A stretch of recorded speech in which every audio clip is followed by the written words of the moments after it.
Hello mga ka-G, nakakita na ba kayo ng planeta na may patalastas?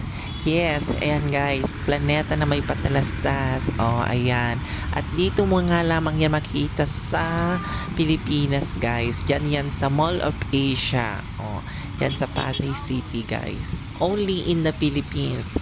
Dito mo lamang makikita ang planeta na may patalastas. Kaya guys, puntahan na natin guys. Let's go! Tara, mamasyal sa Mall of Asia para makita ng planeta na may patalastas. O, diba? Bongga ang Philippines.